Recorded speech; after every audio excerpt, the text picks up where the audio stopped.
আল্লাহ সূরা দোহার মধ্যে বলেছেন, যারা পারে নামাজ সাথে মহব্বতে তিলাওয়াত করেন।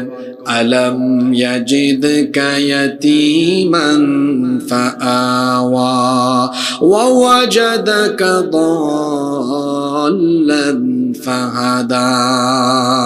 আল্লাহ তাআলা বলছেন, আলম ইয়াজিদকা ইয়াতীমান ফাআওয়া।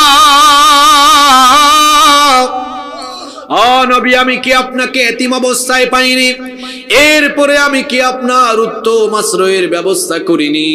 আমার নবীকে আল্লাহ এতিম বানিয়ে দুনিয়ায় পাঠালেন। এমন এতিম, জন্মের আগেই তিনি তার বাবাকে হারিয়ে ফেললেন।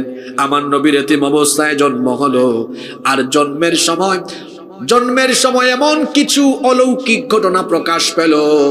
আল্লাহর নবীর জন্মের মাত্র কিছুদিন আগে, আল্লাহর নবীর জন্মের 50, 60 বা 70 দিন আগে আব্রাহার বাহিনীকে আল্লাহ তাআলা সমূলে ধ্বংস করে দিয়েছেন। আব্রাহা এসেছিল তার হাতিওয়ালা বাহিনী নিয়ে কাবা শরীফকে ধ্বংস করার জন্য।